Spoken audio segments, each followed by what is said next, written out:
The 2026 Peptide Pipeline. Today, we're covering market valuations, formulation gaps, and the direct-to-consumer strategic upgrade.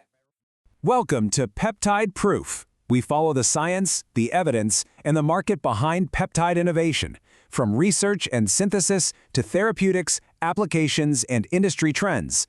Today, we're looking at the 2026 DTC peptide strategy upgrade and exactly how brands are leveraging these assets to achieve massive billion-dollar valuations. Let's get right into it. If you want to know what the new unicorn metric is, it is undeniably tied to peptide assets. Just look at the Rhode blueprint. Founded by Hailey Bieber, this brand had a totally explosive 3-year trajectory straight to a $1 billion valuation. And they didn't do it by going broad right out of the gate. They launched with a highly focused viral hit, the peptide lip treatment, and they built a massive trend around variations like that sweet macaron flavor. Setting that specific foundation is what allowed them to scale up into full-face skincare and ultimately lock in serious cultural relevance with their Justin Bieber spotwear collaboration. It's a step-by-step scaling process that actually perfectly parallels K18's landmark billion-dollar acquisition this very same year. It really proves that a hyper-focused peptide portfolio is a validated path to elite market valuation. Now, to understand how we actually reached valuations like that, we have to look at the algorithmic demand. We are seeing a fundamental shift in the market right now. Peptides are no longer just some niche clinical interest reserved for dermatologists. They have rapidly escalated into a mainstream consumer prerequisite. Buyers aren't just casually browsing the aisles anymore. They are actively hunting for peptide-specific formulations. Just to put some real numbers behind that demand, we are looking at a massive 459% surge in TikTok engagement velocity, specifically for peptide beauty content in 2026. The social media amplification here is moving at an unprecedented speed, literally turning functional skincare into a viral necessity. But it's not just passive scrolling either. This is driving incredibly high-intent research. Google search indexes for the exact query peptide therapy have spiked by 281%. So this proves we aren't just looking at a fleeting surface-level social media trend. We are looking at a sustained, multi-platform consumer awakening where buyers are taking the time to actually educate themselves on the science.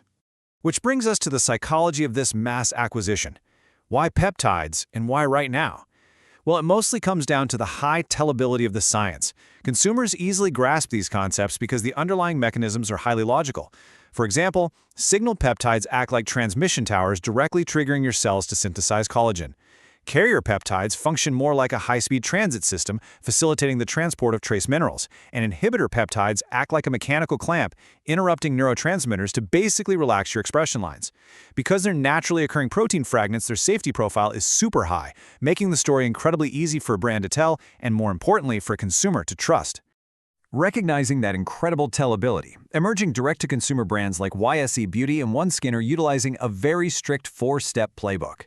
Step 1 is narrative cultivation. That means establishing scientific authority and combining it with cultural relevance. Step 2 is asset selection, where they define a highly specific active matrix based on exact demographic needs. Step 3 focuses on delivery logistics, which, as we'll see, is absolutely critical. And finally, market penetration.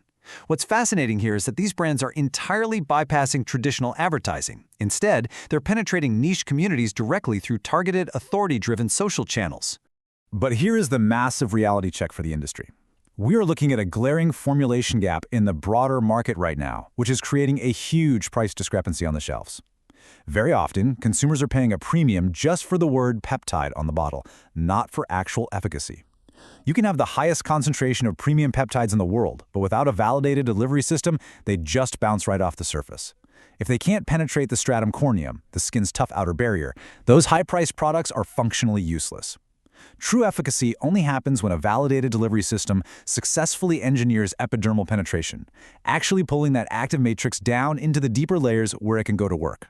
This critical formulation reality was perfectly summed up in a recent glossy interview by Dr. Patel. The equation here is absolute. Efficacy equals the specific type of peptide plus an adequate concentration plus a validated delivery system. It is absolutely crucial that consumer attention shifts away from pure marketing fluff and anchors heavily on these rigorous delivery mechanics.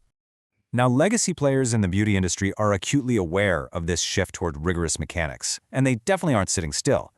To compete with these agile unicorn brands, established names have heavily diversified their 2026 launches, bringing advanced peptide science into entirely new categories. Let's break down exactly how they're diversifying. In K-beauty, CosRx has made a major pivot with their blue peptide bakuchiol serum, and they are really pioneering a new skin longevity and deep hydration vector. Over in the mass market, Cetaphil is completely adapting its anti-aging approach with their Healthy Renew line, introducing plant-derived peptides as a gentle alternative to retinol. And in the Asian premium category, Me is pushing formulation boundaries with a multi-pathway complex that actually combines 7 distinct functional peptides with gold microparticles. Every single one of these brands is leveraging targeted science to capture a highly specific demographic. Ultimately, what we are witnessing in 2026 is a really unique cultural convergence. On one side, you have pure clinical efficacy. On the other, you have high cultural cachet. When a biochemical compound achieves both of those things, when it simultaneously anchors rigorous clinical formulations and exclusive streetwear collaborations, it creates the modern direct-to-consumer unicorn. The peptide has basically completed its evolution from a mere functional active ingredient into a remarkably powerful cultural symbol. So, the real question moving forward isn't just whether you are using peptides, but whether you are formulating for the surface or actually engineering for the depths. That's all for this explainer. This is Peptide Proof. We'll continue tracking peptide science with rigorous, independent, evidence-based analysis from research and synthesis to therapeutics, applications, industry, and market developments.